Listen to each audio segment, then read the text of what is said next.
Hello. I am Perez Hilton, and you are watching AntiNews. AntiNews, for those of you who are soulless, catty, ginger shills, that is the podcast for you and me.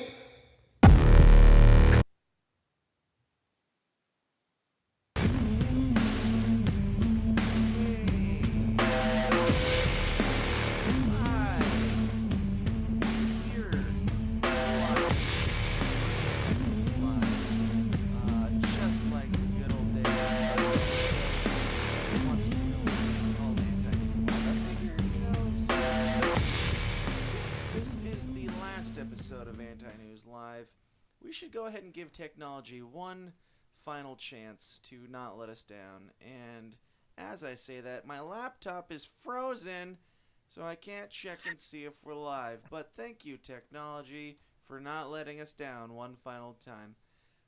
This is the Anti-News. Welcome to the show. Welcome to the place where we watch the world burn and we poke fun at it together. This is me. This is me in real life. I'm Dan, and that is Craig, and we are live. Craig, how are you? I am doing absolutely fantastic on the final day before the world burns down. Mm-hmm. Yeah, more than likely, the world will actually end tomorrow, because this is the last episode of Anti-News, for a time. For those, I mean, it has to.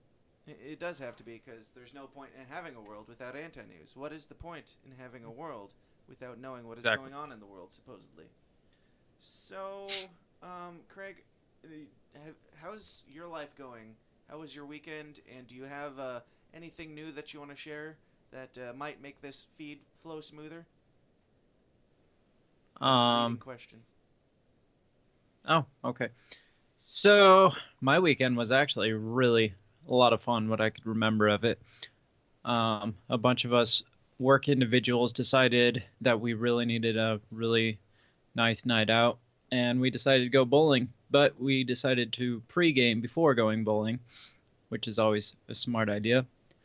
So Saturday, probably around 7 people, because we wanted to go to the 9 to midnight bowling because of, laser bowling. That's what all the cool kids do. Laser bowling, huh? And is that where you throw lasers at laser pins? I wish. No, it's where they turn on all the laser lights and stuff and things go crazy. And so that was at 9. So at 7, I had everybody to my house to play darts in the basement. And obviously, the only thing we could do in that situation was do tequila shot. What? Why am I echoing? I don't know why you're echoing. You shouldn't be. But Kayla was saying that I was too quiet and you were too loud, so I turned me up and you down a scotch. So talkity talk talk. Talk. Looks Okay, good now. As soon as you turned it up, it started echoing. Well, that's strange. I don't know what to tell Still you. got a little. Are you echoing when you talk in mine? Because my controls might be set up funny. Check. No, I am not. Okay. Hey, remember that time when we used to do this live and we'd spend the whole first 10 minutes trying to figure out technical glitches? Those days are long behind us, thankfully. So anyway, I'm still echoing. I don't know what to tell you. You're not echoing over here. Somebody post in the comments, let us know if Craig's echoing. But we do have some comments. Mark Clare says, you'd promise you'd cancel this. Mark, yes, this is the last episode, which is why we're live. Remzo Martinez says, awesomeness. But let us know if we are echoey or how things sound, because we're new at this again, and we're also going to stop right as soon as we're done. But this is the place where we very professionally talk about how things sound. Kayla said you're not echoing. Cool. Awesome. We wanted to do this, since this is the final for a while, we wanted to, invite you guys to experience it live one more time and have some fun with it and drink ourselves into a coma live on the air like the good old days. But this is a place where you drink the drinks and smoke the smoke. So, Craig, what are you drinking? What are you smoking? I am brought just for this special occasion tequila, because it's your 100th thing. So 100 thing. Yeah, the 100 thingy. You got really quiet now. What are you doing over there? Heck. Hashtag Fire Craig lives on. Fire Craig lives on. Oh, good Lord. What are you doing? This nice. What are you wanting me to do? I just got this nice new laptop that I had to reset up absolutely everything on. That runs perfectly smooth for all of this once it's all set up. Got it just in time for our last episode of the AntiNews. That was actually my leading question when I said, did you do anything over the weekend that would make this flow any smoother? I was asking about your new setup there, but you didn't quite get that, which is why hashtag Fire Craig and hashtag Cancel AntiNews is...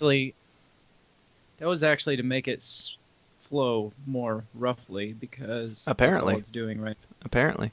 So Nick Picone says, Craig looks intense. Craig, you look intense.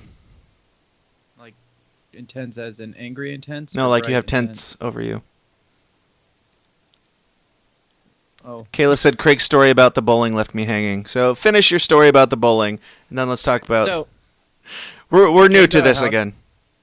What? Started immediately doing tequila shots. They came to my house, started immediately doing tequila shots. We all took one. And literally, as soon as they walk in the door, they're like, "Where's the tequila?" It's like, all right, cool. We're getting right down to it. Take one.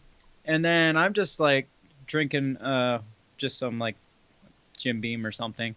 And then all of a sudden, somebody else says, "Hey, let's do another one." And we turn, and this other guy is like, "Oh, I just did a second one, but I'm ready to do a third if you want." I'm like, holy hell, that's going to be how this is going to be tonight. This was like within the first 10 minutes of them being here. So we played darts and then smoked some cigars. And then about 9 o'clock, we were not really in a hurry, but around 9 o'clock we got an Uber to go to the bowling alley. And just so you know, my driveway is a solid sheet of ice right now. So the because Uber of global up, warming, right? Yes. Walk outside, and 3 out of the 5 of us slip on the ice. Sweet. Had nothing to do with the fact we had a lot of tequila. So the Uber was driver one sees of this. those 3 of the 4 you? Yes. Okay, good. So the Uber driver witnesses this and says, "Nope, you're too drunk. I'm not you," and just leaves. Just freaking leaves. And you're all just laying there like, "No, we're fine." Looks like, seriously, we're not. I mean, we were kind of buzzed at that point, but it's like we're not that drunk at this point. Yeah, and what is the point of an Uber if you can't get tipsy and get in it? Like that's your job. My point exactly. Who rides an Uber unless you're drunk? Like, why else would you ever pay somebody to drive you around? Right. So on top of that, so we ended up taking the soberest. Like, one person had hardly anything to drink, so they drove, and we went to the bowling alley, and that's about as the most clear of that the night was for me, because it just got pretty blurry after that. I do remember the same guy that took 3 tequila shots went to go bowl, and he's 42, mind you, so he's not really like in the greatest like physical condition of his life. He goes and steps over the line. If you ever stepped over the line before, you know and understand that it is like stepping on a sheet of black ice. Which he does, and he falls flat on his ass and pulls a hamstring and can barely walk at this point. So now we've all fallen on ice. One of us has like almost like broke himself falling in the bowling alley. I'm pretty sure I went to bowl and the ball went backwards at one point. Classy. Very classy. Yeah. So, my weekend. Fast forward, you got some new gear. Great. That conversation was going to take too long anyway. So, what are you drinking? What are you smoking? You said tequila. Now, what are you smoking? I am vaping. I'm not drinking tequila, actually. That was a joke. I had way too much of that over the weekend. I'm drinking Jim and Java, my favorite. But I did get my order from our soon-to-be sponsor, Buggin' Vapors. This was what I was trying to remember what it was. It's called Frost Age. And if you look, it's like really ripping off Ice Age, the movie. Yeah, I've seen their branding. You can't see it in there, but yeah, it straight up looks like the cover of Ice Age with the text and the font and everything. This is called Frozen Clouds. It says an icy blend of pear and apricots. here to give you a refreshing all-day vape. All day vape. Like they needed, Yeah. like you needed their permission to vape it all day. Yes, I did. So I am drinking, same as last week, Mercenary Double IPA. I think that's what I had last week. I don't remember, but that means it was good. And it is good. It is very good. I highly recommend it. It is by Odell Brewing Company, and shout-outs to my lovely wife, Kayla, for picking it up for me because she knows what I like. And shout-out to our local market, Mercer Market, for getting their act together and being the only place in town to have a gigantic selection of delicious IPAs. And shout out to the Lions of Liberty, who hate IPAs, for being pussies. I am vaping, speaking of pussies, I am vaping, what is it? It is Gingerbread Dude. It's gingerbread and cappuccino. It's very strange, but I like it. It's got kind of a, not quite a tobacco-y flavor, but like a cappuccino flavor with just a hint of ginger in there. It's weird, but it's nice to go with an IPA. It's a nice mix-up from my normal go-to, the Snow My Gush Blues, which this stuff is... Okay, guys, fucking vapes, if you're listening, this stuff right here, I cannot have a bottle of that last long enough. Like, sponsor, just so I can have that, because... the other stuff I just do so that I slow down a little bit, because that stuff is gone as soon as I get it every time. So good. But that's really me with anything like fruity with a hint of menthol. Like this stuff is about the same. But yeah, usually everything else just kind of makes me feel like I don't want to do it that much anymore. And then I get my shipment of Snow My Gush, or in this case, Frosty. Nope. I'm right back at it. I'm still a douchebag.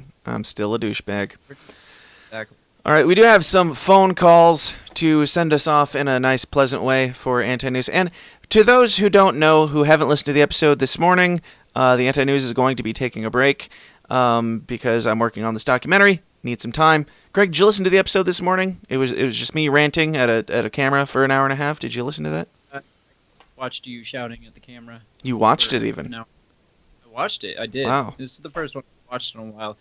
I haven't had... I keep. You just sat there and you're like, talk to me, tell me more. It's like, it's a very strange thing, technology, because it's literally just me sitting in a room talking, and then you're listening to it back, and you're like, I feel like I'm there, listening to him talk, being scolded for not being humble enough. Part of the time, I want to like text you responses to like what you're saying, but it's not live. I won't have a freaking clue what I'm talking about. Yeah, it's just like, man, I wish it was live and there was like a live comment feed, because I was like, I want to say this. But so what did you want to say? Tell me all. I don't know. It doesn't matter now. Come on, tell me. I can handle it. I'm a big boy. Honestly, I thought the episode was interesting. I never heard one person say, so I'm doing a documentary. More consecutive times than you did in that episode. You're going to hear a lot of that now, because guess what, guys? I'm making a documentary. Okay. Yeah. Okay. It's about the moon. So yeah, there's that.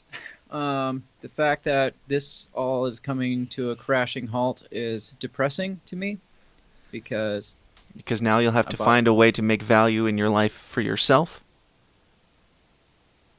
I make a lot of value with myself. Masturbation jokes. Funny. My title card here is moved. Okay, moving it back. Not only value to my life in this AntiNews, because I enjoy it. I enjoyed it. I'm pretty sure I feel like I had a lot to do with the beginnings of the AntiNews, because I just started talking about the news one day. I just started talking about the news one day in our bullshit. And I think it was like, dude, there's this thing happening and we need to talk about it like right now. Right. And so I was like, I can't devote every single Monday, like the show is only once a week. I can't devote every single Monday morning episode to the latest thing that comes out.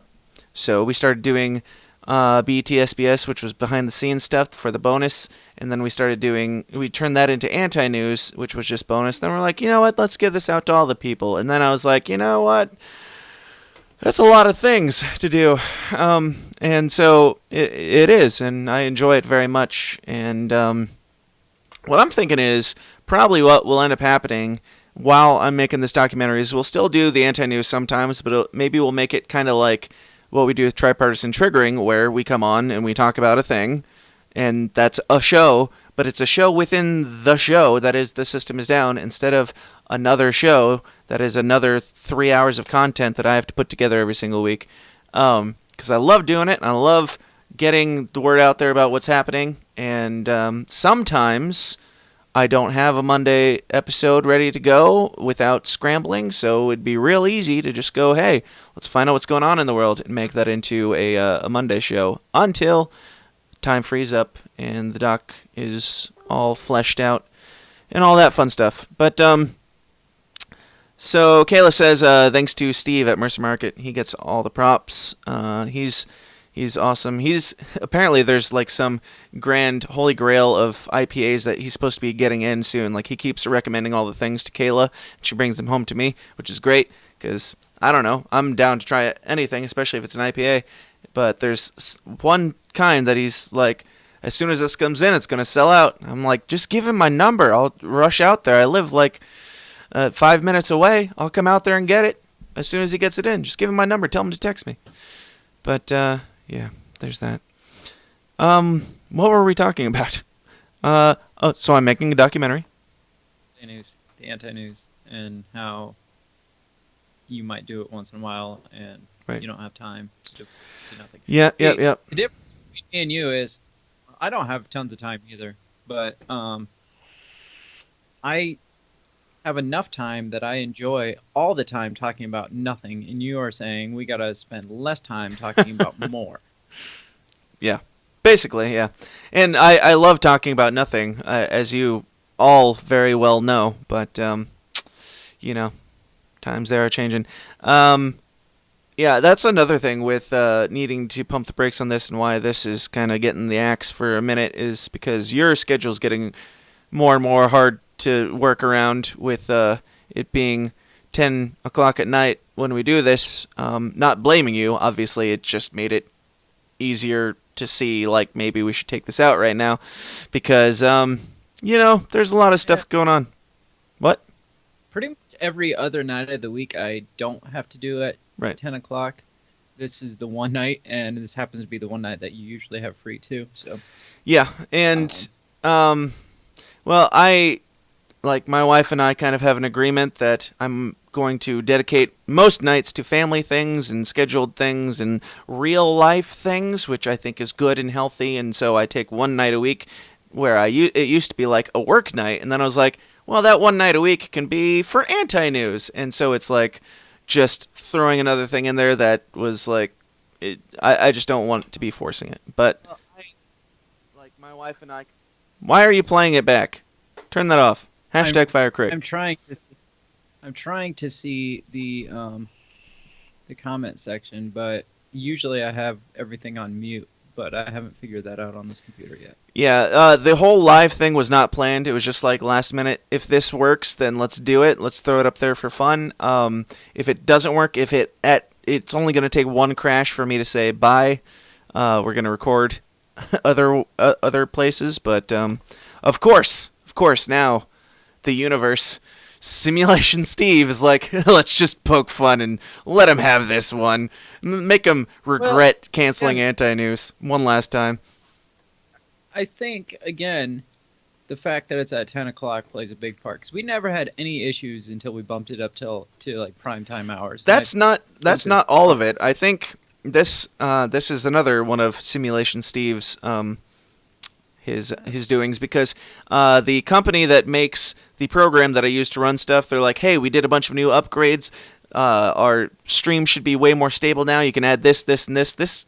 They just told me this like 2 days ago, after I had already decided this was going to be canceled a long time ago. And not only that, but they have like transitions where they can fade in and out and stuff like that, all sorts of new things. And they switched their service over to, it used to just be a product that you could buy one time. They switched it over to a subscription service, which everybody's doing now. But they're like, since you bought it, now you get to have a free lifetime subscription. I'm like, great. Called that one. I knew that was going to end up happening as they build, because they're like, you can get unlimited updates forever, but they switch over to subscription, and I have access to that for free. And now we're going to cancel the live stuff. Yay. Thank you, Simulation Steve. All right, we need to get into some voicemails, because we had a few call in this week. Let's see what we've got. We had, looks like 6. So strap in. It's going to be a fun one. Here we go. Well, hello there. This is your friendly neighborhood racist Billy James calling in again. I heard word that you boys were shutting down the show. I gotta say, I'm downright disappointed in that. You folks are doing a great job over there spreading the message of hatred and bigotry. You're doing the Lord's work, and I just can't have it. I hope I see you boys again, because I really like your show. I really hope that you keep letting everybody know how much Jesus hates them faggots, snaggers, and Jews, if you know what I mean. All right. Well, God bless y'all, and have a wonderful evening. Best of luck to you. Keep the hatred going.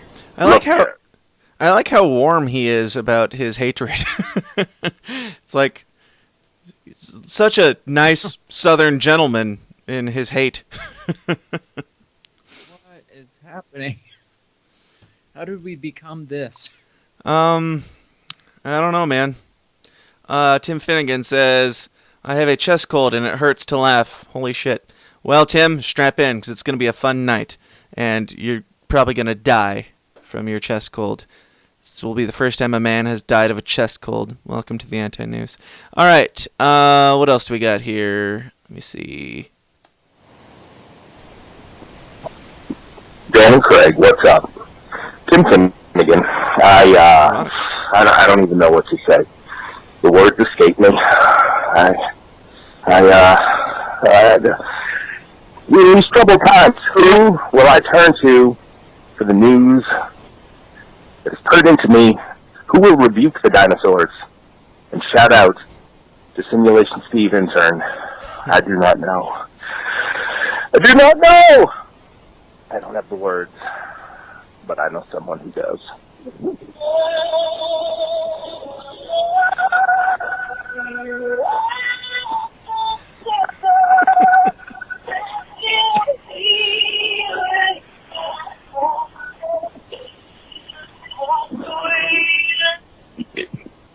All right.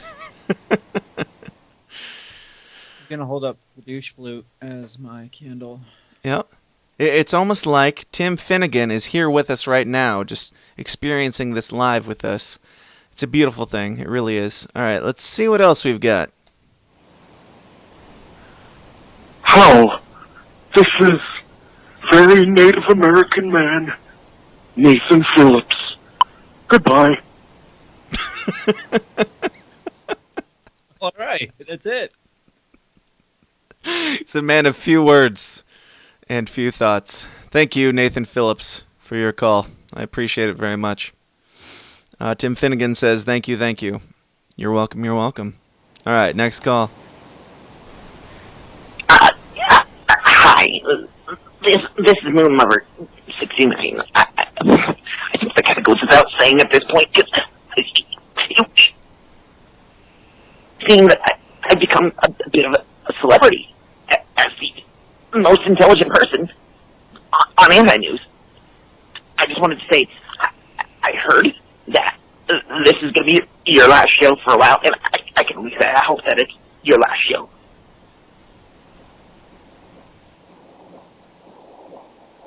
Is that it? Oh, guess that's it. All right. Oh. Thank you, Moonlover69. Appreciate it very much. All right. Next call. Next call. What do we got? Hello, this is Alex Jones from Alex Jones Live. I just want to call in and apologize for everything I've ever said about you guys on the air. You guys are doing a real bang-up job over there. I really appreciate everything you boys are putting out. just wanted to let you guys know, we didn't go to the moon. Okay? I didn't say it. I can't say it. It's classified. You didn't hear me say it just now. That's why I'm using this fake name, Alex Jones. This is actually Bill Hicks. Alright. Peace out. Hope you guys have a great final episode of AntiNews. Take care. Alex Jones out. Goodbye. Wow. It's too bad we're shutting this show down because we're getting all the good calls tonight. All the most important people in the world. I feel like should have been reaching out to some of these bigwigs a long time ago. I know. It's almost like a conspiracy. Like they were all just sitting around waiting for us to announce that we were going to quit. And then they're like, all right, we'll tell them. We'll tell them how popular they really are. Send in Alex Jones. Tell 'em how they feel. Yep. All right. They've been hiding it from us so we don't get too big. Yeah. Bigger than our britches. That's they right. say. Alex Jones doesn't want any competition. All right. One more call. Here we go. Hi, this is simulation intern Steve. I just can't tell you guys how happy I am that you're shutting down the show and focusing on this moon landing documentary because I can't have the boys upstairs finding out that you're finding out about me and my shenanigans. So I love this show, but I'm really glad that it's ending. Again, this is Simulation Intern Steve, and you're shutting the show down couldn't be more timely. Have a great one, guys. We'll talk to you later. Bye. Thank you, Simulation Intern Steve, for some reason, I completely anticipated that he would sound exactly like that. I'm convinced. Yeah. Thank you, Simulation Intern Steve, for proving me right all along. And if you guys want to try to call in, I don't remember how this works. We might have to kick Craig out, but you can call in to the show at the number at the bottom of the screen at 309-716-3818. And in addition to that, if you want to feel cool, you know what to do. Call two gingers on AntiNews at 309-716-3818. that's right, we now have a jingle. That's 309-716-3818. That's right, we now have a jingle for the... What? 309-716-3818. What? Just in time for the final current episode of That's right. the AntiNews until next week. Yeah, to be honest, I made that before last week's episode and before I decided officially that we were going to end this. So I had to at least throw it in there. You will see more of that again in the future, guarantee it. But yeah, if you want to feel cool, call in to 309-716-3818 and talk to us. Let's see what happens. But I'm not going to obsess over the whole live thing and try and make you call or anything like that. Just do it if you feel like interrupting the show. Because yeah, this wasn't even supposed to happen right now. But here we are, and here we go. Now let's do it. Let's kick it off for real. Now that we are half an hour in. I hope you guys are having a good evening, and I hope that everything continues to flow as smoothly as it kind of is. Ask is, if we have to give these bastards our lives, we give them hell before we do! The tragedy of our day is the climate of fear in which we live. Talking about the Salomon Brothers building collapsing. But ask the congressman to withdraw that comment and tell us that he didn't really mean that.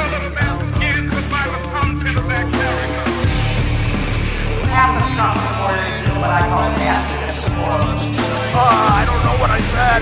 I did not have sexual relations with that woman. The Bible commands that certain people be put to death. These were possessing weapons of mass destruction. 9/11 attacks were carried out by Al-Qaeda. Handle the truth. I remember that with that smoke. We are still here! We have to say yes to social justice.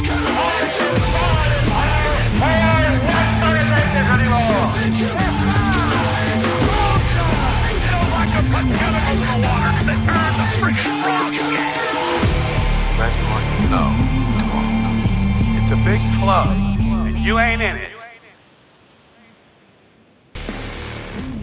Okay. All my audio is all out of whack, so hopefully it doesn't sound terrible out there. Hopefully not. Kind of weird on my end, but You got a what? I don't know if that. I said it's kind of weirdly clippy on my end, but Yeah, I don't know. that's probably you.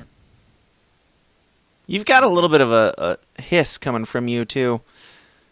Whatever. Yeah, I think a lot, because I bought this laptop, which has the fastest processor I could have possibly afforded, and just to run everything here. The only problem I found after I got home is it only has 2 USB ports, and I have a camera and a mic, as well as other things that I would like to plug in. So I went and bought an $11 USB hub, and I found that when I plug the mic and camera both into the USB hub, the camera interferes with the mic because it's an $11 USB hub. So Seems there like a might be some good time to hashtag fire Craig, hashtag cancel AntiNews to me. But you guys are just going to have to deal with a annoying hiss for the entire episode just to further the hashtag fire Craig idea. Yeah. But also, go check out the TSID store whenever you're listening to this, because by the time this comes out, I can almost guarantee you I'm going to have to put up a hashtag fire Craig t-shirt because... What? I just want a t-shirt with a mute button that says hashtag fire Craig. That's all I want. Yeah, I should make a... If somebody else is out there working on it and can beat me to it, make a meme of the guy, like... the guy in like the red jumpsuit who's like thinking about pushing the 2 buttons and he's like freaking out about it. And it's like hashtag fire Craig or hashtag unmute Craig. Make that meme. I meant to do it this morning, but I didn't have time. You give me all this shit. Yes, I have an issue with mute button, but you've had issues with your mute button almost as much. Watch this. As I talk, I can just mute myself and it'll work just fine. It's not working. It's not working. Great. I just upgraded all my stuff too, so apparently that function has changed. Whatever, doesn't matter. Cause well, the good thing is the main thing I like this laptop for is it has the capabilities of having 2 monitors out. So I actually am running 3 different screens right now. I think I've told you before the virtual control board that I use. It's very stationary and you can't resize it or anything. So half the time when I had 2 screens running, it was back behind Skype. So I'd always forget that I was on mute. Well, now I have 1 screen dedicated solely to a mute button board. But yes, just the mute button is on that screen. It's like a giant touch screen. You have like an iPad that's just 1 touch screen and just a mute button. So if you see Craig going like this, that's what he's doing. He's trying not to get fired. But we got to talk about some news for real. Do you wanna? No, I'm gonna kick it off. Exclusive. This comes from dailymail.co.uk. Say no, it's legit. Exclusive. Kevin Spacey witness interviews reveal victim never told his girlfriend that actor groped him, and waiter, bartender, and the owner of the bar saw no sexual assault. You hear about this? No. Of course not. Why would anybody ever backpedal news? Oh, right. The thing that I hope it's true, like I said before, I like to give people the benefit of the doubt. It seems like he probably did something terrible, and he probably still did, even if there's no evidence. But I hope it's not true, and I hope that creepy ass video that he put out is just him being like, "You've got nothing, because I did nothing. Now I'm gonna be a creepy mother," you know. So let me read a little bit of this. As always, I have not read anything in this story, so I'm not going to comment any further on it until halfway through the first sentence, and then I'll give you all my thoughts. Kevin Spacey is headed to trial for his alleged assault of an underage boy in July 2016, but early reports show that there are no eyewitnesses to the incident. The young man accusing Spacey of groping him claims that the actor stuck his hand down his pants in the middle of a crowded bar on a summer night in Nantucket. Of course it's in Nantucket. But according to witness interviews, he did not tell that to his girlfriend despite her texting and speaking to him before, after, and during that alleged incident. And the owner of the club car, which is the name of the bar, I think it's all in caps, so I assume, a waiter who was working that night and a bartender all told police that they saw nothing in the way of an assault. The teen did reportedly send his girlfriend a Snapchat message showing Spacey allegedly touching the front of his trousers. The teen himself said that his girlfriend did not believe him, so that's when he Snapchatted the video of Spacey. Huh. So, if he's Snapchatting, if he's like, hey, this is happening, and she didn't believe him, and then he's Snapchatting saying, see, it's happening, sounds like it was approved of, if it happened. Yeah. Police spoke to the girlfriend. What? The whole thing's sounding really fishy. Yep. This is why we will bring AntiNews back very soon. Police spoke to the girlfriend soon after the alleged victim's mother went public. Quote, Molly felt, redacted, would be excited to meet Spacey and that he would be starstruck, reads the report. Molly received texts from redacted. After redacted met Spacey and Molly could tell redacted was excited because Spacey was buying him drinks and Spacey had given redacted his phone number. This is what reporting is today. Was that the same redacted, or is there multiple? I've really lost count. It's really hard for me to follow a story where 9/10 of it are redacted, but you know. Then Molly said she received a text from the alleged victim stating that Spacey was hitting on him, and she told him to walk away. She then received the Snapchat photos, which she told police showed, quote, Spacey touching the front of redacted's pants by his crotch. Why are we redacting the guy that everybody knows the name of who called out Spacey? I have no idea. Maybe it's a different guy. I don't know. They don't want. The two next spoke when the victim was running home after fleeing the scene. So he had time to Snapchat him, but he decided after that to run home and flee the scene. Molly couldn't tell redacted was drunk, and she felt redacted was emotionally worked up. Do you want to make up a name for redacted?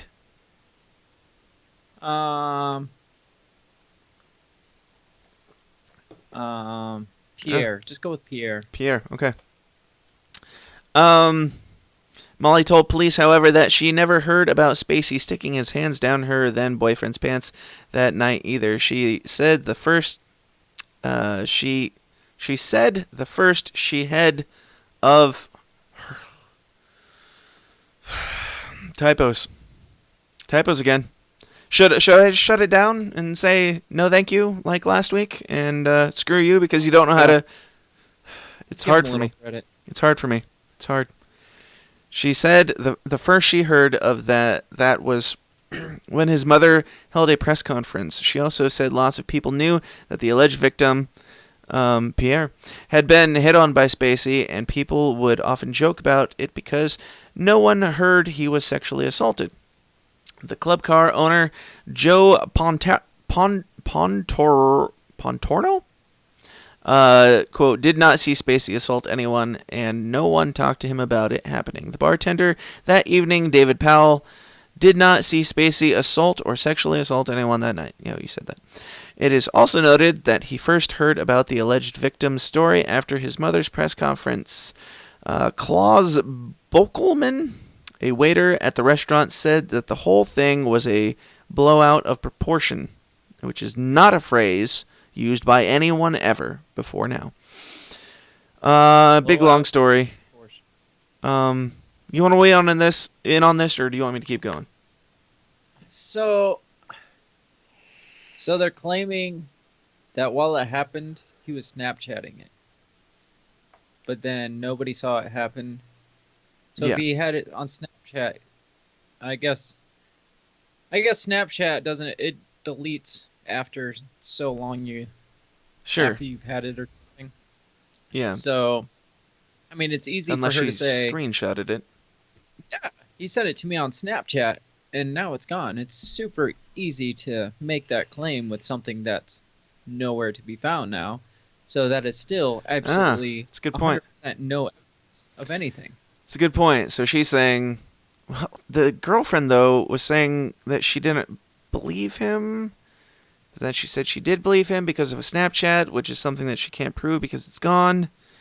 And nobody else saw anything. I don't know. Spacey has a legal team. Spacey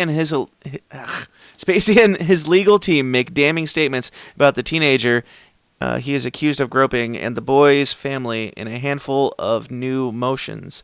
The defense team for the disgraced actor submitted 5 motions to the court on Wednesday, requesting that the young man who said he was sexually assaulted by the actor be required to hand over the entire contents of his cloud along with all relevant passwords. Spacey's team is also seeking all correspondence regarding the case that was sent by the civil attorney hired by the victim's family. That section of the 70-plus pages of court filing statements that Mitchell, some last name, was hired to pursue a lawsuit for the family and accused the teen of using the criminal case to try and confirm his lies. I don't know. I don't know what to believe anymore. I know. I want, like I said at the beginning, I want to believe. I mean, it's so easy for me to believe that Kevin Spacey is a sexual deviant just based on the creepiness of Kevin Spacey himself and some of the stuff that Family Guy threw out there that kind of made it seem like it was a well-known thing that Kevin Spacey was a creepy sexual deviant. But right. At the same time, you got to have evidence in all these cases. And I don't know this case well enough. Is this the same dude who was like the guy from Star Trek, the underage guy who came out saying that he assaulted him? Years ago. What? And that was like 20 years ago, and there wasn't Snapchat back then. Okay, so this is a different thing, and okay. So I didn't realize there was a different case going on. But if Snapchat was involved, this had to have been within the last 5 or so years. And okay, so this doesn't prove anything about his initial allegations. Yes. It's just another thing that I didn't know about until finding out about that a new thing might not be credible. Who knows?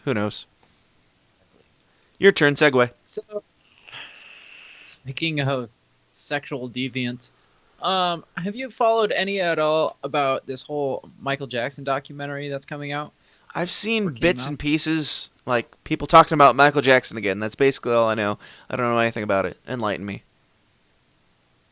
Well, apparently a guy released a very damning documentary titled Leaving Neverland. Like you, I haven't read a ton about it just because it keeps popping up, and I'm like, ugh, I don't want to see more about this. But I would like to watch the documentary because apparently it's to the point where his family is filing lawsuits against HBO. They're sending threatening letters. They're doing interviews. They're doing their own PR stunts. So this article here says that it says Michael Jackson's estate. So I don't know if it's his family or just like people that represent his estate. Yeah, it says his family and estate. So it says they are doing their own PR stunt. The day that the documentary was released, they also released a bunch of Michael Jackson famous concerts on YouTube right at the exact time that this documentary was supposed to drop.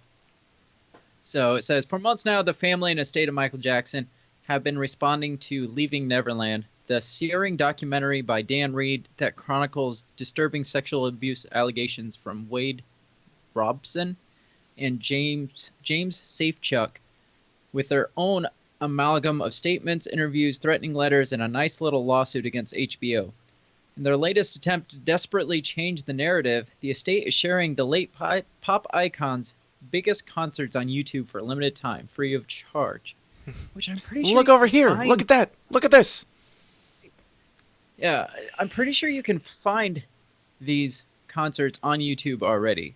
Because Right. one is the live in Bucharest concert, which I have on DVD, and another one is live at Wembley Stadium. And I'm pretty sure I've watched both of these on YouTube, at least bits and pieces of it. So it says just ahead of Leaving Neverland's Sunday night HBO premiere, Jackson's official Twitter account announced their own Sunday release of Live in Bucharest, The Dangerous Tour, along with a Monday stream of his 1988 Wembley Stadium show. Both concerts were slated to drop at 8 p.m., which is not at all coincidentally timed perfectly with the two-part documentary. Prior to this weekend, both recordings were available to rent on multiple platforms. Leaving Neverland premiered at this year's Sundance Festival in January, complete with a supply of mental health counselors to help those distressed after the screening. No. Yes. No. Premiere it. People will be okay. Nobody's going to be mentally distraught. It was to the point where they needed their own slew of mental health counselors. We don't need safe afterwards. spaces at Sundance. I'm sorry. Since then, Jackson's family and avid supporters have tried to block the 4-hour documentary's world premiere to no avail. If you're considering tuning in, it might be a good idea to read our review first to better equip yourself for seriously troubling details to come. God. We're adults Should we read now. the review? I mean, that we got. Did he I don't understand.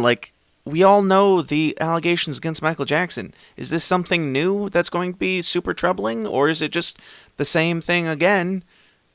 And now we're going to be horrified all of a sudden about it? Let's see what the review says, because it says before we got to read this troubling review so we know what to expect. So this is AVTV Club, so you know it's legit. It says, Leaving Neverland is not a Michael Jackson documentary, though the late icon casts a long shadow over the latest from documentary maker Dan Reed, appearing in archival news and tour footage, as well as photos taken with Wade Robinson and James Safechuck. It's Robson and Safechuck who are the primary subjects of Reed's focus, relating over the 4-hour runtime their allegations of sexual abuse against Jackson, whom they first met when they were 5 and 9 respectively. So it's not a Michael Jackson documentary. It's actually a documentary about these two kids, and it is completely about by Michael sexual Jackson. abuse of Michael Jackson. The documentary stunned the audience in its premiere. Oh, stupid pop-up.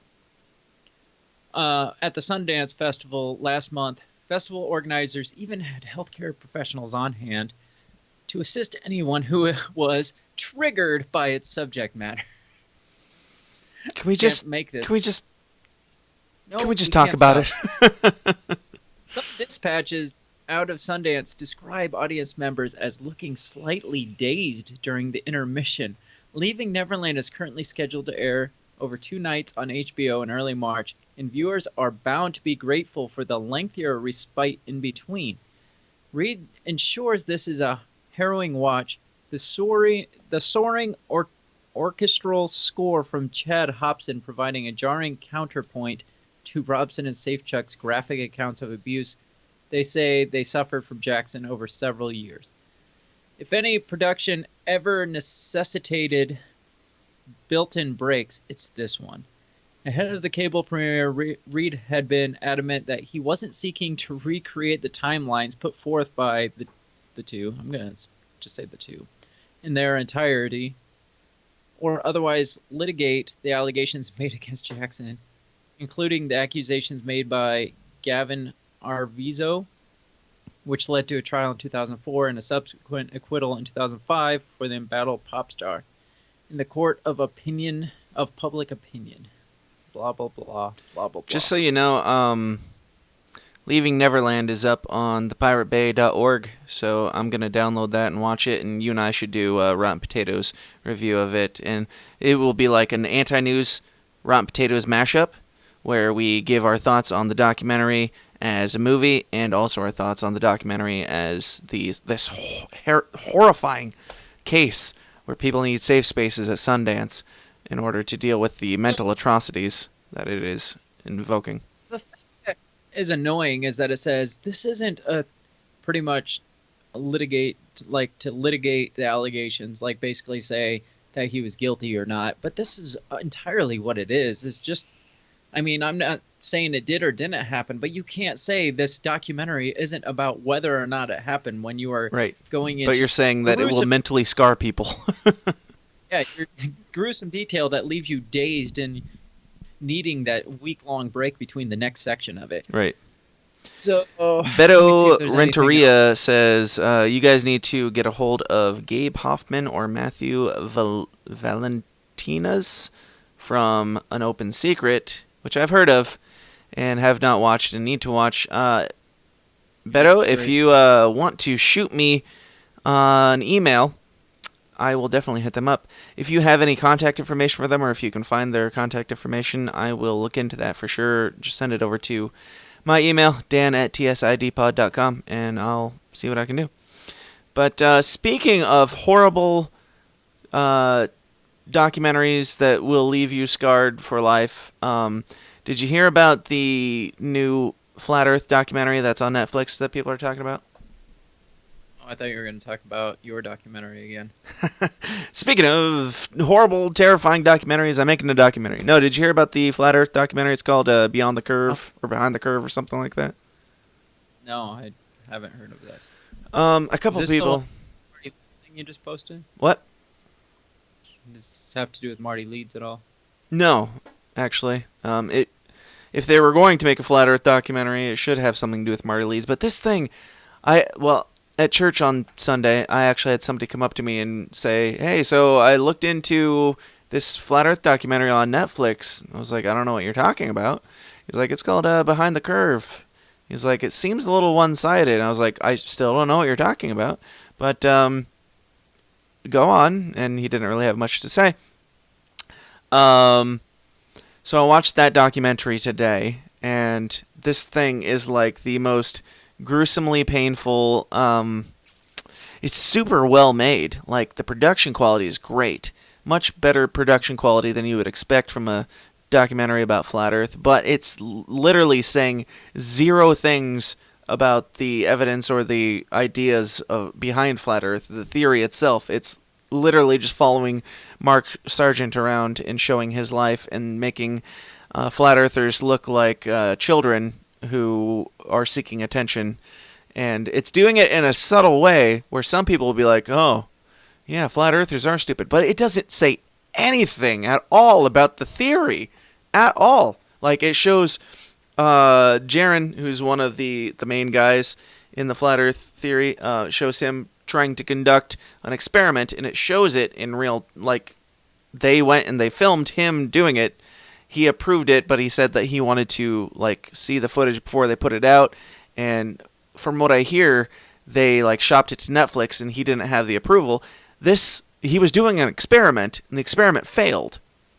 And so that's, like, the final thing they, like, show at the very end of it. Like, oh, see, this experiment failed. It's like, he was doing an experiment. It's not always going to work. It means that there might have been variables that he missed. What? He was at least getting out there and doing the work for himself. Right. Not just taking people's word for it. You can't dog on a guy for a messed up experiment when he's at least attempting to find out answers for himself. Yeah, the whole thing just made me mad. It is, the video that I posted about Marty Leeds today was because I feel like, of all the really awesome people that I've had on the show, Marty Leeds is one of my favorites because he's one of the most humble and open-minded people. Like, he will say things that will make you go, ugh, but that's kind of the point of the show. And I feel like he and I are very similar in a lot of ways, and I love his brain, his very strange, open-minded brain that is humbly exploring things. And he, so this guy told me about the documentary on Sunday, and then I was watching that video of Marty Leeds, and he talked about the documentary a little bit, and, like, he just threw it in. Like, people keep telling me to go watch this thing and give my opinion on it, and what he said is absolutely right. It is a hit piece. Like, it is, like, it makes it seem like they're trying to show different sides of a debate, but they're not showing any sides of a debate. There is no side. There's no argument made for or against this thing. It's just showing flat Earth people who believe in flat Earth and kind of making them look a little bit crazy, and then it's showing other people explain why certain people come to these crazy ideas, and that's their back and forth is that. It's just like extremely dishonest and really poorly made. I can't say poorly made. It's very well made, very well filmed, very well crafted and put together to make a story. It tells a great story of crazy people, but it is not honest in any way whatsoever. So I'm just throwing that out there because I've had a couple people ask me if I've seen this thing as somebody who enjoys digging into it, and that's my opinion. I agree with Marty Leeds. This thing is like straight up hit piece, and that is to be expected if it gets onto Netflix talking about flat Earth. Of course, it's going to be flowered up, and I don't know. It's just gross. You'd have to watch it to even know what I'm saying. What? It is on Netflix now? Yeah, it's on Netflix. All right, I'll have to. It made me mad because it shows absolutely nothing. It shows nothing about the theory. It shows nothing about anything. It's just like The mental health behind flat Earth. pretty much, yeah. Yeah, and when I first started digging into the theory, I actually did have if you go back and listen to my episode that I did with Marty Leeds back in like episode 6 or something, I said, so what do you think about Mark Sargent? People call him a shill and stuff like that. And I agree with him when he said, I'm not here to call people shills or say that people have nefarious intent or whatever. I'm here to try and figure out what is. And when I watch this, I'm like, ugh, Mark Sargent is like, he's either a shill or he's like an arrogant, egotistical idiot.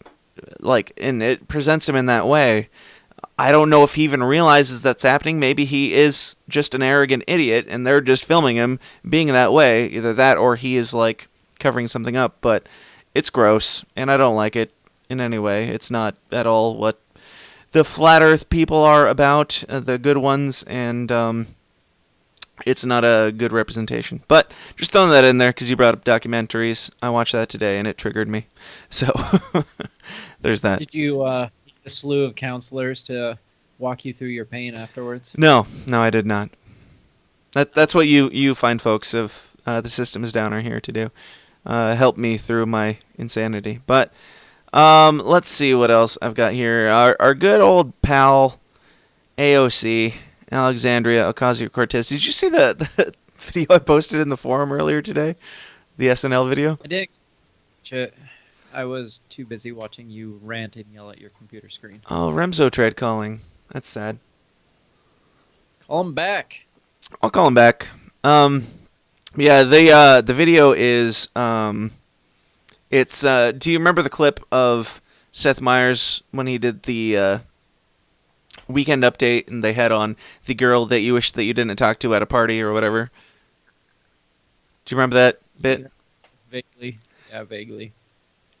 Well, somebody took that clip and they put SNL pokes fun at basically SNL pokes fun at AOC on it because it looks passingly like it is them making fun of AOC because it's just this girl ranting about nonsense having to do with America, and her character actually looks like she's trying to play AOC as well. So it's pretty funny, and it's really sad that people watch that and they're like, wow, I'm surprised. Like Eric Tate's commented on it, he was like, I'm surprised that they would poke fun at AOC. Like, they're not. But the fact that it passes as that proves just how bad she is. So do you think she's a real person? Like, do you think this is her real personality and this is her platform that she is destined to die on? Or do you think she is a Trump plant? So far out there. No, I don't even know about a Trump plant, but even a Democrat plant to be so far out there that anybody else possibly seems reasonable after she gets off her freaking rants and stuff. Even Bernie Sanders sounds reasonable after AOC's done. And I don't know. I would not be all that surprised if she was a Trump plant and Trump is literally playing like 5D chess and he's like, let's take this moderately attractive female and tell her to be stupid and put her in there like that. That's as far as Simulation Steve has gone, and I am willing to accept that Simulation Steve is real at this point. Can you see Ron Swanson hanging out with us tonight? No. What are you talking? Oh, Can you see him? No. He's at a screen. Hold him up so we can see. Damn it! How about now? Nope. There we go. Screen. I like it. I'm gonna have to get him. Hang on. Ron Swanson needs a platform. All right, put him on platform. I'm gonna call Remzo and I'll call you right back. Let's see what Remzo has to say, ladies and gentlemen. Maybe. Remzo's not answering. Well, Remzo. Shit, man. Let's get Craig back on. All right. Well, Craig, we didn't get Remzo. He didn't answer. So, Remzo, feel free to call back, and I'll kick Craig out faster next time. But that's that. And I do like your Ron Swanson.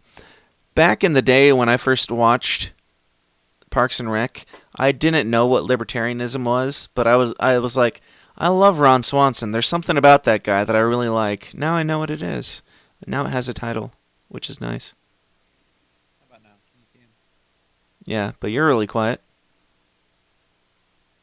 I don't know why. I don't know why either. Go Skype. Really quiet? Yeah. I haven't changed anything. I haven't touched the volume knob at all. That's Skype. How about now? Better? You're good. And now Remzo's calling, so bye. Remzo, what's up, man? Dan, good to see AntiNews back on. Love seeing my not news show that keeps me up at night back live. That's right. So got kind of a, my 5 cents to throw in for the previous piece about, good old Hollywood sexual harassment and everything. And sure. Actually, no, actually, I want to skip that. I want to go ahead and talk about the Flat Earth documentary because I don't want to take up too much time. Okay. But, as you know, and some of your audience, I have worked on about 6 solo documentaries, and I recently finished the first season of my docu-series, The Witching Hour. And when it comes to the documentary scene, it's really, I think anyone can go on, Netflix, for example, and what you'll see in the documentary section is that almost every documentary is covering social justice topics to a large degree, but even the ones that aren't explicitly political, almost every one that is political to a certain degree or covers something controversial about history is written from a leftist perspective. But even beyond that, the game is rigged before it's even coming down to how you're going to go ahead and interpret the story which you're supposed to be documenting.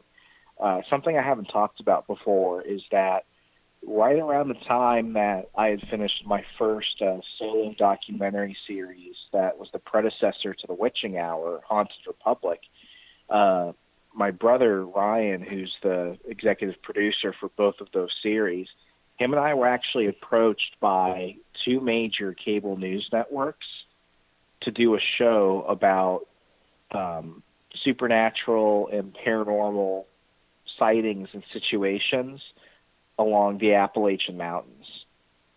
And, as 2 brothers that were doing this as, independent content creators at the time, we were really excited to get this offer. Yeah. And for legal reasons, I don't want to go ahead and say which 2 they are, but, your audience is smart. They can go ahead and figure it out.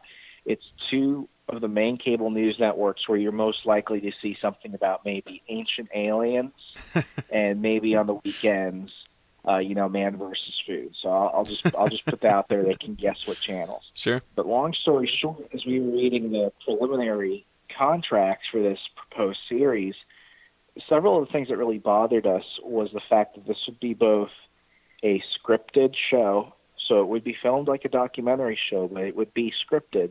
Right. And secondly, we had no creative control over the content that made it into the final cut of each episode, which, long story short, said that the whole thing was just going to be fake. Right. And what you'll see is not just in, television, but what you'll see when it comes to a lot of these, network-produced or mainstream documentaries is that no one's just going to give you money to produce something if they're going to get results they don't like. And that's the same reason why in media and journalism, you don't have a lot of people that are going out and doing long-term investigative pieces anymore, because publishers and news outlets don't want to put time and resources and their reputation on the line for something that might not turn up anything at all. Right. So when it comes to these documentaries, I think people really need to understand who the journalists are actually doing it, who the studios and networks are that are putting the money behind it, and come into the documentary knowing that bias up front. Because if you just assume that every documentary you're going to see has truth as the interest at heart, you're going to come out really disappointed. Mm-hmm. Absolutely. And with the documentary that I'm working on, I'm going to present it as, I'm a human, I'm making a documentary, I have a bias because I'm a human. So there's that. Exactly. Well, anyway, if that's my 2 cents, have a good night, guys. Yeah, you too, man. Thanks for calling in. Bye. See ya.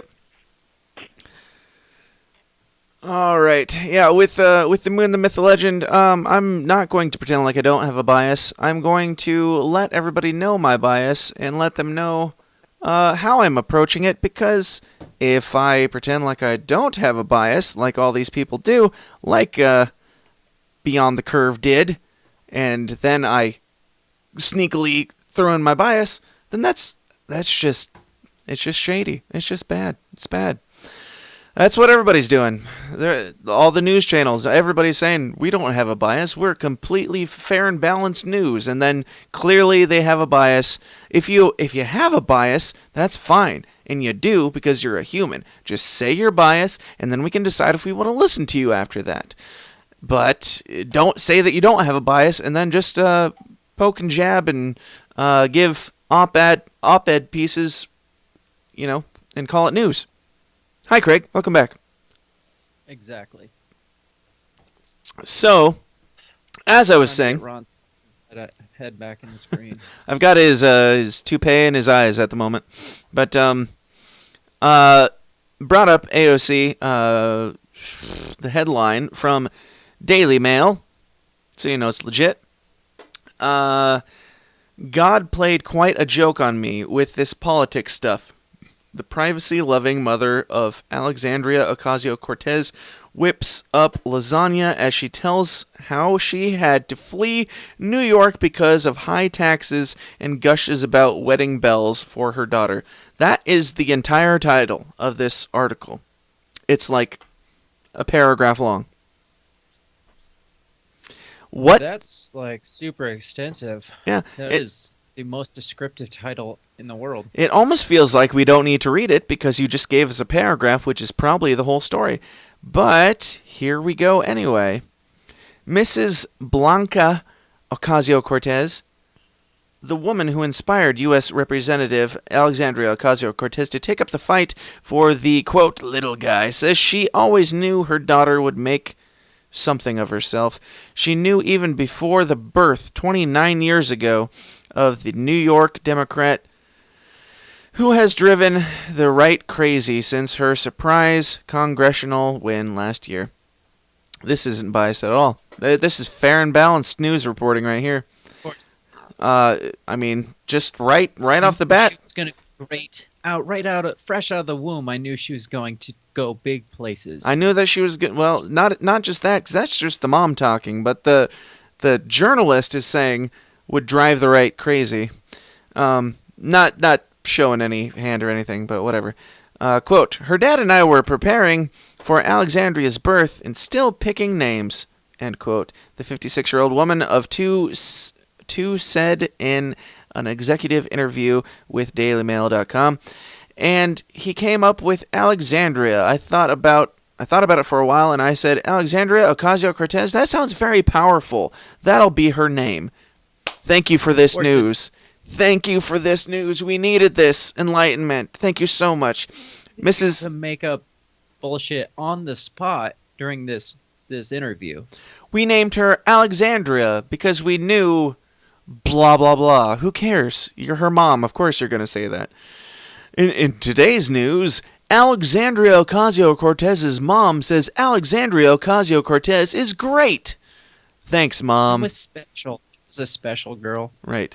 Mrs. Blanca Ocasio-Cortez, or BOC as her signature reads, is still way to write off your children's coattails. This is like the pageant mom, but instead of a pageant, it's Congress, which is frightening. Is still settling down in Eustis, Florida, a small city in the far suburbs of Orlando. She moved into the out-of-the-way lakefront community shortly before Democrat AOC filed her candidacy to become the youngest woman ever elected to the U.S. Congress. And there's a bunch of pictures. This is apparently Facebook. Who gives a shit? Quote, I lived in the New York area for most of my life, but I started being unable to afford it, Blanca said in the living room of her modest but tidy Florida house. After my husband, Sergio Ocasio, died of lung cancer in 2018, the family went through tough times. We've heard about those tough times. It's her whole story. Alexandria was in college, but I still had her little brother, Gabriel Ocasio-Cortez, 26, a real estate agent. I don't know why that matters, but we're going to throw it in there anyway. Who needed... We call him GOC. We call him Gok. Who needed to be put through school. Of course he did, because people... Newsflash. People need to be put through school. With small business owner Dad Sergio around, Blanca said, the family enjoyed a middle-class lifestyle. Shortly after AOC's birth, the family was able to leave their one-bedroom condo in the Bronx for a small single-family house with a yard in nearby Yorktown Heights. The mother of two said the couple took a mortgage and received help from other family members who pooled some of their resources. We had a great life there, Blanca said. Alexandria was very special, so she always had a bunch of girls over. She took over the shed in the backyard. She cleaned it up, put up curtains and photos, and made it look nice. And that was like a clubhouse for her and her friends. Who cares? I did that. Who cares? I did that in this room here. I put up pictures and flags and made it kind of like a clubhouse. Is that newsworthy? I feel like the news today is just trying to humanize humans that we like, which shouldn't need to be done, and dehumanize humans we don't like, which also shouldn't need to be done. Which is kind of what I was thinking when you first started reading it, when she was talking about how special her daughter was. Just like, you're just trying to sound like human beings right now, and it's not working. And it's like I actually listened to your episode, as I mentioned today. You were saying how actors toughest job is to act human, right? Because it's like so impossible to act like a normal human being, and they get praised for it. That's what it feels like going from here. Yeah, good job, you acted like a person. Right. The best at acting like a person. But yeah, this is just a fluff story, just to make them look like a normal raised person, and not somebody that's just like glorified for absolutely nothing. Yep. I don't know. And this is talks about how in the title, the ridiculously long title, it has exclusive at the beginning. Like, this is breaking news. The breaking news is, I'll read this title again because it's really important apparently. Quote, God played quite a joke on me with this politics stuff, end quote. The privacy-loving mother of Alexandria Ocasio-Cortez whips up lasagna as she tells how she had to flee New York because of high taxes and gushes about wedding bells for her daughter. That is the headline, the exclusive news. The thing that annoys me the most with Ocasio-Cortez and her mother is they always have to be doing normal things, like normal people things when they're giving their statements. Like she's always like dancing around her condo or whipping up a batch of pancakes or something, and her mom, during this interview was making lasagna. Like, that is just so normal. Bullshit. Like, no. She had a news crew come over and interview her, and she was making lasagna? Like it was a surprise? Like she's such a hometowny person that she couldn't be disrupted because she had to make lunch for her starving children. I didn't know you guys were coming. Hold on while I make this lasagna. Would you like to stay for some? Right. It's just so dishonest. Just say what the story is. The story is Alexandria Ocasio-Cortez is a woman who has a mom. The end. That's the story. Okay. And a brother who had to go to school. But the thing is, she always talks about like how her upbringing was so rough and all this. And yes, apparently early on when they were living in New York City, one of the highest taxed and highest places to live, you're going to be kind of broke. But then it said they moved to Florida and lived a middle-class life in Florida. A middle-class life, not this rundown life that she's claimed on her platform forever. For sympathy. Did it say how old she was when they moved to their middle-class I don't know. suburbs of Florida retirement home? I don't know, but it sounds like people going out of their way to act human only sends up my triggers to think maybe you're actually not human. I'm not a crazy conspiracy theorist, but you're going really far out of your way. You're protesting too much. You're saying way too many times, look at us, we're human. Are you human? Because if so, then just be it. Just do it. Just shut up and go do your job. Right. Oh, yeah. It reminds me of that video of Mark Zuckerberg trying to grill and act like a normal person. Look at me while I grill a hamburger. This is how a human drinks water. Slurp, slurp. Ha ha ha ha ha ha. I am Mark Zuckerberg, and Facebook is a real company. That video is the most awkward thing ever. I told you last week about my accounting instructor, and I think I mentioned how I think he's slightly autistic. Not that that's a problem, but he just doesn't have that normal interaction. It kind with of is people. a problem. It's not a good thing. Nobody wants to be autistic. No, I'm not bashing on autistic people or saying he shouldn't be a teacher. I'm saying he lacks social skills to the point where he doesn't recognize that his entire class is giving him blank stares and has no freaking clue what he's talking about. And he'll just keep on rambling, and he'll just tell like a joke, and nobody will get it, and he'll just be like, "Oh, I thought that was funny." And then I can't remember, he said something. Exactly. He said something today, and I was just like, I wrote on a piece of paper so the girl next to me could see. I was like, he's really trying hard to seem like a human being right now. Yeah. Oh, it's just bad.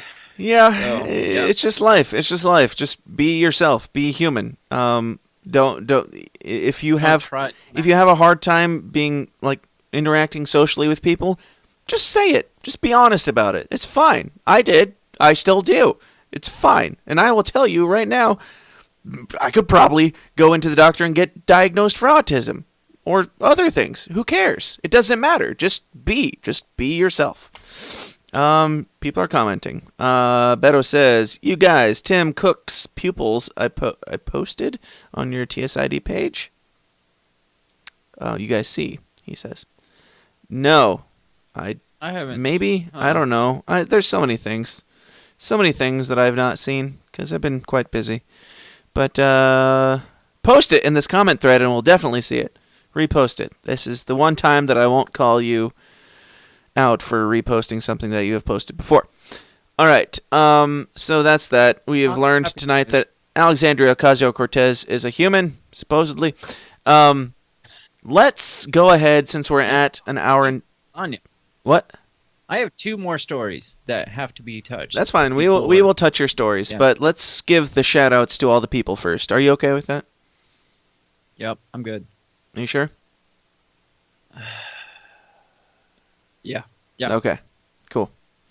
Well, here we go. This is all the people that support the show with their hard-earned and much appreciated dollars. If you'd like to do the same, you're about to find out how.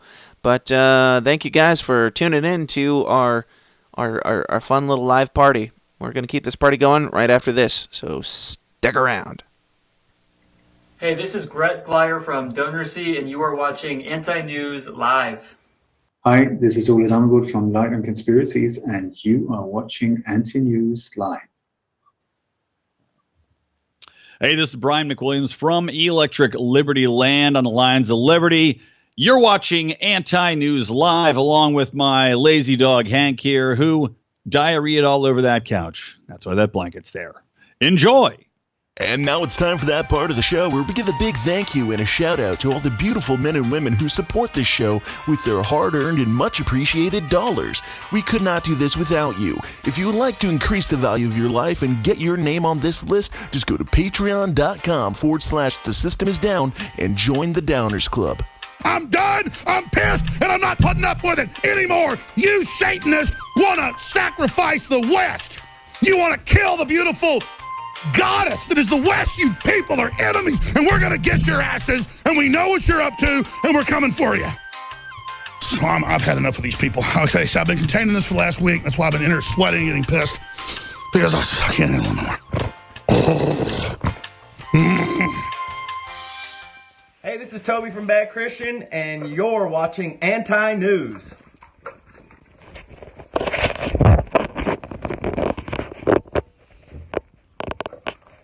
Hey, this is Toby from Bad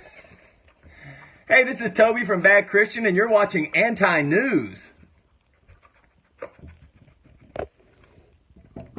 Hello, everyone. I'm Lucas from the 29 Toes podcast, and you're watching the Anti-News Live. Fun fact, do you know anything that you drink out of this mug tastes 50% better? You should give it a try. Enjoy the show.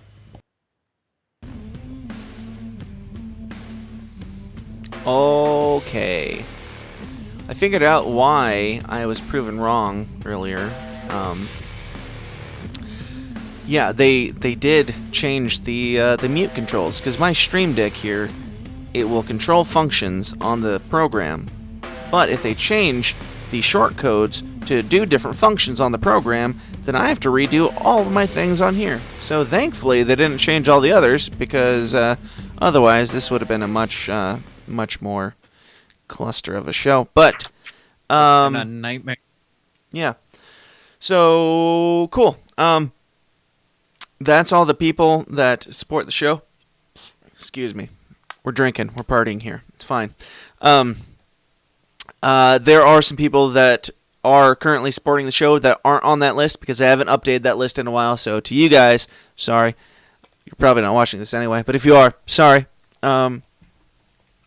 If you want to get your name on that list in the future, go join the Downers Club, and you'll see that list whenever the Anti-News comes back. But since the live stream seems to run better now, there's a good chance that if we do this like sporadically here and there, we'll do it live, because why not if it runs fluidly, and maybe we won't put it out to like YouTube and Twitch and all the things that we were doing that might have been screwing it up. I don't know, we were having problems with even just streaming live in Facebook at the end there of the live thing. So I'm thinking it's probably something to do with Ecamm, which is the software. Them updating their stuff might help, and it might have to do with the fact that it's late right now and not as many people are online. Who knows? But maybe we'll try and do it live whenever we do it. But if you'd like to support the show, just go over to patreon.com/thesystemIsDown and join the Downers Club.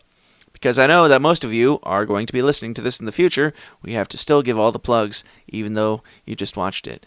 Only 10% of it will stick, so I'll say it again. Patreon.com/thesystemIsDown. Craig, what else you got? What's going on? We got to get into some happier. We don't do happy. Flowery. Well, this isn't. This might appall you more than make you happy, but it should make you happy, apparently. Okay. So, you know how women are. Hold on, Beto just tagged us both in the picture of this dude's dead eyes, Tim Cook. Yeah, look how big his freaking pupils are. Holy crap! Dude, that guy's got to be like seriously on cocaine or something. Of course, we do live in a day where that's an easy Photoshop But true too. and there's no like glint or glimmer in his eyes. There's no light reflection in his pupils, which would be normal in a picture. So it might be fake. It's possible. Absorb light. It's possible. It's hard for me to trust anything, but I mean, on the surface, it's creepy, but it kind of looks like it might be shopped. I don't know. Anyway, you were saying. So, this new trend of women defying social norms? You hear of that? All this that's going on? What are you talking about? Everything that they've accomplished in the last couple of years. They're not defying social norms, because social norm is for them to do all the things that they're doing.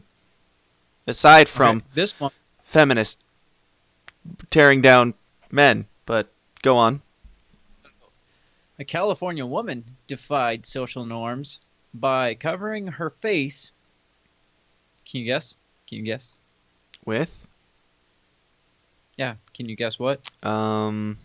Wait. What was the event? What was going on? What are we talking about here? I want to guess, but where are we? This was just on social media, but it just says California woman defies social norms and covers her face in. Is it like a hijab or whatever it's called? Nope. Close. Not even close. California woman defies social norms and covers her face in menstrual blood. Oh, okay. That makes more sense. Welcome to 2019, everyone, where we defy social norms by covering our face with menstrual blood. Hallelujah, you're doing the Lord's work. This story I actually did read, and I do have things to say about it. So let's just get into it. Menstruation. This is on pop.inquirer.net. You thought this would make me happy? Yeah, it's supposed to anyway. Menstruation is as common and as natural as the cycle of growth on our nails.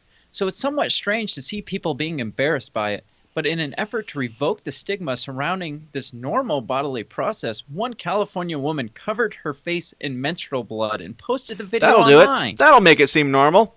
Yeah, that's a great idea. Yeah. Yeah, that's totally normal. Don't just normalize a bodily function. Smear it all over your face. Like poop. Yep. Poop is normal. We think that poop is uncomfortable. Smear my comment. Smear it all over your face to make everybody think that poop is normal. It's fine. We know. You guys bleed. It's fine. It's okay. Stop smearing it on your face. It doesn't make it less gross in my opinion, because poop is completely normal. And it's still gross to smear on your face. It's still absolutely disgusting. That was my point. You completely stole it out from under me. Thank you. It's all right. I did it better than you were going to anyway. No. Her Instagram post quickly garnered national attention, and since then it has reached 12,000 views. Do you know why it garnered national attention? Because you smeared blood on your face. Any blood. Blood from hamburger. If you smeared that on your face, ew. Gross.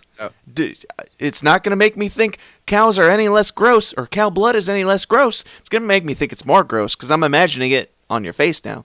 Now I think your face is gross too. Menstruation has become taboo in almost every part of the world, diminishing its health benefits. No, it hasn't. This is America. You know what else has health? You know what else has health benefits to men and women? Poop. Right. According to Anna Druitt, a science and education major at CLU. What's CLU? Science and education manager at CLU. Menstruation stigma is a form of misogyny. Negative taboos condition us to understand menstrual function as something to be hidden, something shameful, and by not naming a thing, we enforce the idea that the thing should not be named. It's like it's Voldemort. They just that blood we don't speak of. Voldemort. They're making it sound worse. I know.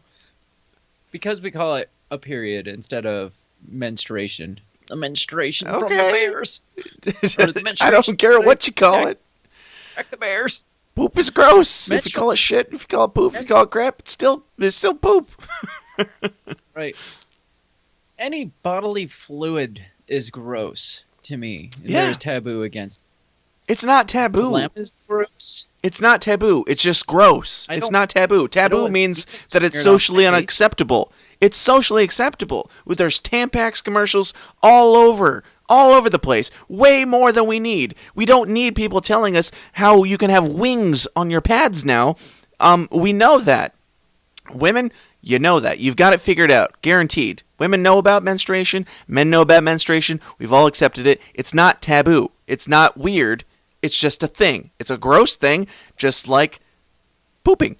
It's fine. Doesn't matter. It's gross. Who cares? You cannot convince me that it's not gross, because if I bleed out of my ears or out of my nose, that's still gross too. Yeah. Menstrual taboos can be found in almost all the books of the world, most popular religions.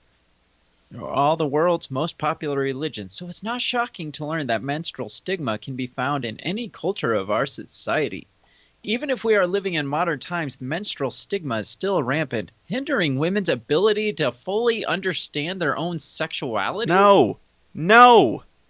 You're wrong. Your premise is wrong from the start. I mean, are we talking about how 12-year-old boys respond to menstruation, or are we talking about how real humans respond to menstruation? Because it's not taboo. It's not weird. It's not unacceptable. Good God, what are you doing? Put that away. You don't like it? Is that considered red face? Is she going racist against Native Americans? I think so. I think so. Let's call it that. So, let's see. She posted pictures of herself while covered in menstrual blood, which, that's a lot. Like, she must have been really saving that up. She had a point to make. A period to make. In a statement shared by Lad Bible, she explained, "Sharing pictures of blood on my face and body was just an impulse. I was creating a series to help women I would hope you didn't plan that and then think it all the way through and then think, yeah, it's a good idea. Let's go with it. I would hope it was an impulse. It was a bad impulse, but... I was creating a series to help women connect with their menstrual cycle and thought it would be fun? Your idea of fun and my idea of fun are completely different. We can see. I'd like to go have a few drinks and go bowl and fall on my ass. You like to smear menstrual blood on your face, apparently. Right. We can also do things like paint with it or pour it into the earth. I believe it's a beautiful thing to get comfortable with touching your own blood. Why? There's a reason why we are... Yes. # canceling AntiNews. It's because there isn't news anymore. There's nothing to report. There is nothing to report at all. So this guy's comment says exactly what I was thinking. It says, putting this into a male context, would it be considered woke if a guy smeared his own sperm on his face and said it was powerful and beautiful? No, he'd get comments like, so what? 50% of the population can do that, but don't, because it's a dumb thing to do. Don't do this. Exactly. Or 100% of the population can smear feces on their face. It doesn't make it any less gross. It's not taboo. It might be taboo to shit in public or to bleed in public in any way. That might be taboo, mostly just because it's gross. We accept you. Ladies, calm the fuck down. We accept you, menstruation and all. It's fine. It's okay. This is not biblical times. We're not going to, never touch a woman who's menstruating. It's fine.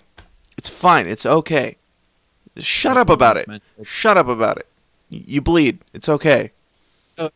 The article ends with, whatever shape, color, and texture a woman's body comes in, it is still one of the most precious happenstances in the world, and accepting it will surely make the world more beautiful. So kudos to you, Demetra Nix, for trying to make the world a bit more accepting of the quote-unquote menstrual stigma. We accept it. We accept that it happens. We don't accept that you take it out of yourself and then put it back onto yourself. Right. Love your shit, I suppose. I don't care. Another battle won against sexism and male dominance and stuff like that. Speaking of sexism and gender inequality. Lay it on me. Another article. You actually you're going to be really interested in this one. I mean, I'm not even like joking this time. So Google found it was underpaying one of its sexes more than the other. What do you think it was? Men.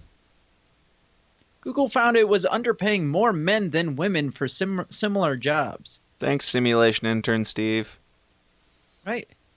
A new internal analysis at Google found that some male software engineers were undercompensated compared with their peers doing similar work.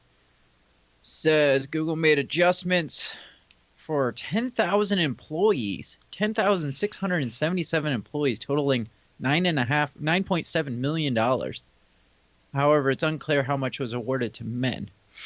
Let's see. It says, in an effort to address wage equity among women and members of minority groups, Google studied its own practices as it does every year. But the results showed the company was underpaying more men than women for doing similar jobs in software engineering. So they went out on a mission to find out what they were doing wrong with gender inequality, and they found exactly the opposite of what they were searching for. They're like, ah, shit. That's kind of like the woman who I haven't seen the documentary, but I think it's called like Red Pilled or something. She set out to prove that women were being mistreated or women weren't getting their fair shake or whatever. And she set out on this feminist agenda, which is fine. Go explore. That's why I say go try and figure out what is in the world.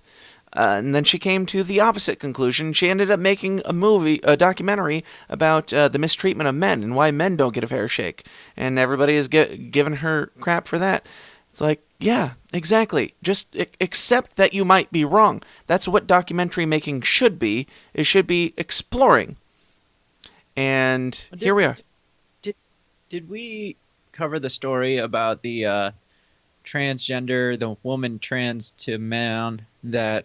Yeah, we talked about it a little bit last time. Realized how much male privilege men actually had.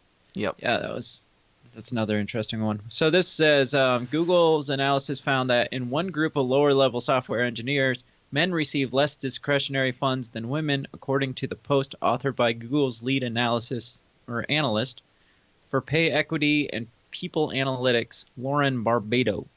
Nearly half the adjustment fund was spent on discrepancies in offers to new hires, she wrote, which was the result of a new hire analysis Google conducted in 2018. So they're hiring new people and intentionally giving women higher salaries than men. Yep. So somebody's actually stepping up to the plate saying, oh, we're doing this wrong. Whoops. We're trying to fix things, but we're doing it wrong. Yeah, and here's the difference. When we find out, hey, men are getting paid less than women in certain areas, at least what my response is as follows. We have laws for this. We have laws that say that you cannot discriminate based on gender or race or any of those things, any of those fun categories that we like to throw around. So, if the men feel like they're being discriminated against, they should sue them. They should take the law into account. They should do all these legal means that are well within their bounds to make this go away. Because, I mean, you can say all day long, it's bad, it's bad, it's bad. Yeah, we know. But there are laws against it. So go do it. Go take care of it. It's fine. It doesn't matter. Kayla just commented and said, good Lord, you're still doing this. She's amazed. Don't worry, Kayla. We're going to switch over to the Downers Club here in a moment and do the after party. Because I have at least one topic to talk about before we wrap up for the evening. But, Craig, is that all you've got? Well, apparently this ends kind of with it's likely... The study's likely to reignite conversation around bias at Google that came to head when former engineer James Damore was fired after sharing a memo arguing differences in pay between genders was not due to bias alone, but also to biological differences. Damore later filed a proposal class action lawsuit against the company in January of 18, claiming discrimination against employees for political views, male gender, and Caucasian race. Good job, Google. You're doing it right. Yep, and that's the thing. Feminists, do you want equality? Because if you can prove to me how you're not being treated equal, I am on your side. But if you're like, what was the book that was posted in the forum earlier this week about destroying women or destroying men? I have it in my Amazon cart, so I can go check there. I don't remember the name. I'm the one that posted the book. How to Destroy a Man. DAMN. A handbook on... Hold on. All right. Well, could that be any more fitting? Could that be really any more fitting way to wrap up Anti-News for the final chapter so far? We got a live stream in there. We got a good long live stream in there. It was fun. I was talking about the Feminist book. I started reading some of the comments and some of the feedback and stuff. Stay tuned for that. I'm gonna eventually have to buy the book and let you guys know some of the juicy gold that is definitely contained there within. But this is not live, as you know. I am recording this after because, in just the most fitting way possible, my internet just stopped working. Craig's stopped working right before mine, and then mine stopped working. So I blame the CIA, as I always do, for not wanting us to wrap this up in a good way. But I refuse. I refuse to give the CIA what they want. I will wrap this up. And we are pretty much done. So that's that. Thank you guys for tuning in. Thank you guys for listening to the Anti-News. There will not be an after party unless Craig and I are able to do it another night because I don't have internet right now. I'm just recording this, and hopefully I'll be able to put it out there on Wednesday morning still. But we had a good time. We had some fun. We had some laughs. We shed some tears together, and it was good. I enjoyed it, and we will be doing it again soon. I guarantee it. So, thank you guys for listening. Thank you guys for tuning in. Thank you guys for all the support and everything that you do to help keep this show growing and getting bigger and better. You guys are awesome. Please go consider supporting the show at patreon.com/thesystemIsdown if you aren't already. With or without internet connection, I will be putting out bonus episodes still. Even though the Anti-News is going away, you'll still get some bonus content every single week. So, we'll bring back Would You Rather Wednesday. I'll talk to Ramzo some more. We'll do some Rotten Potatoes reviews. We'll get things back to form, and I'm going to work on this documentary. I'm going to make it awesome. It's going to be fun, and you're going to enjoy it. So, go check out The Moon, the Myth, the Legend at moonmythlegend.com and support that. Go buy a copy. You can buy it now. And, yeah, let's have some fun. Let's have some fun with this thing. So that's it. It's a shame that I have to wrap the final episode of Anti-News up without Craig, but Nate Tucker, you got your wish.